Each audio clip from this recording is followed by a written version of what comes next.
irindi jwi ryiza cyane rwose wongera n'indi kugira ngo abantu disi baryoherwe kurushaho.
Hahi rwose twiriwe nta rungu.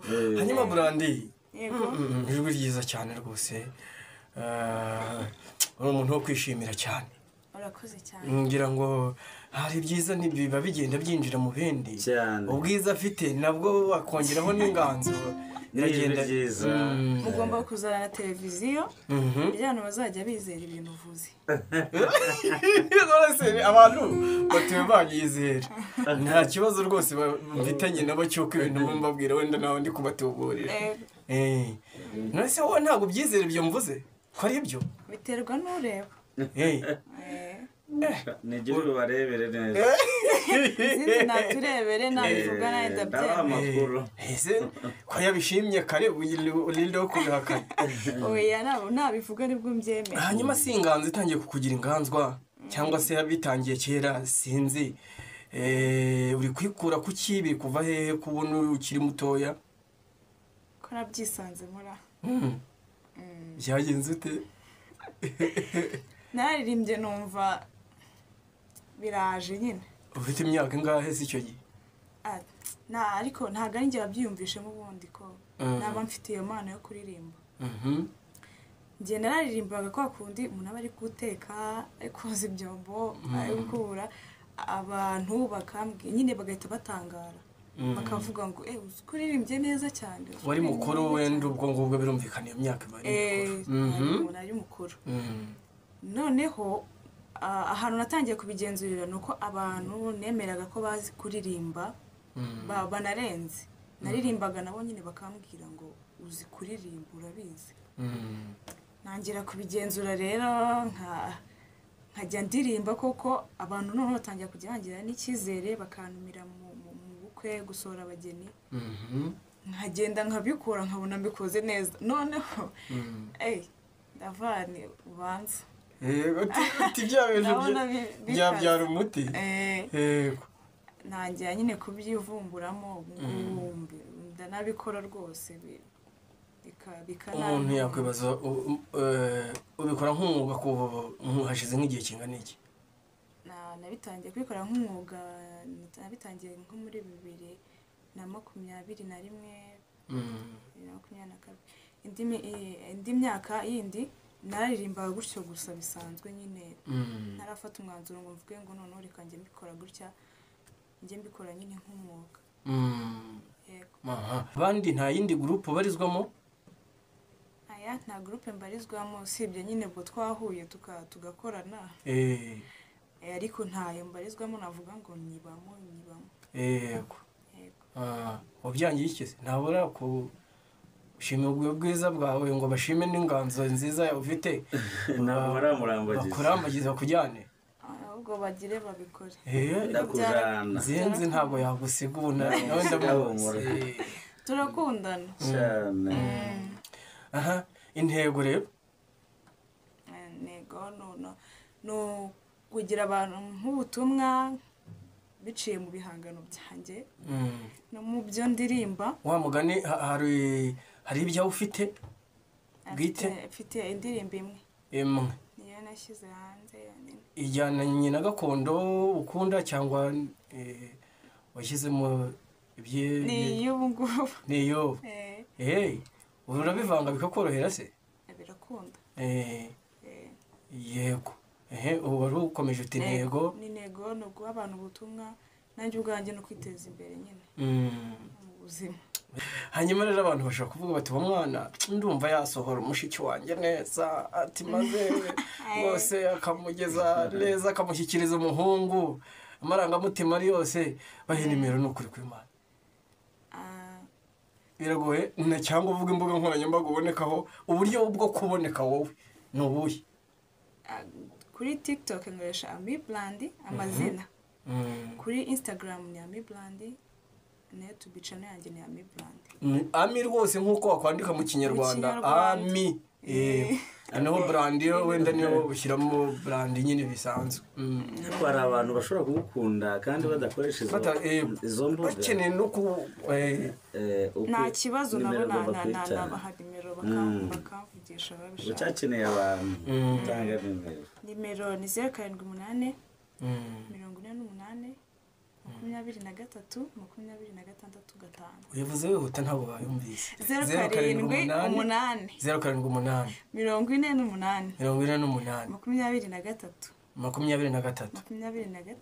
23 5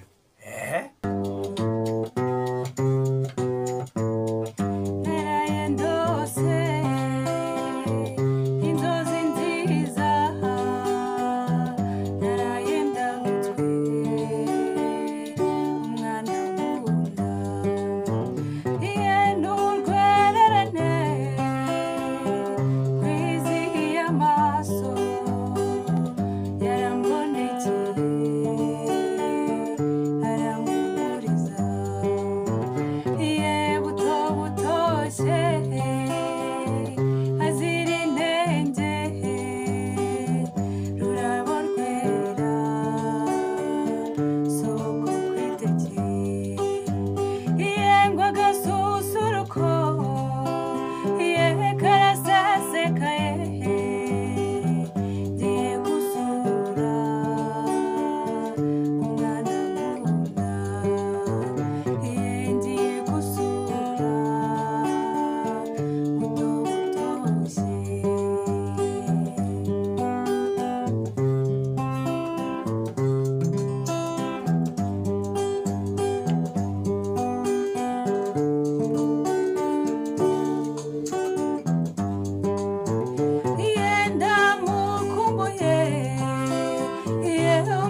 kizarungabanya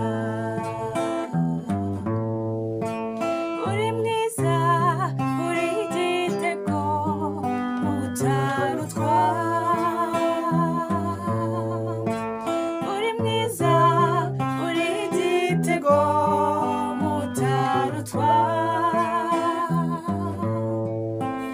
ubwitonzi n'ubugwaneza nibyo bikuranga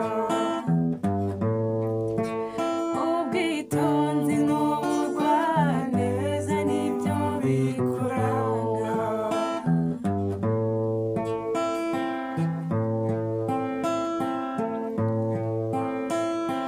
jambo wambwiye turi twembi umuranda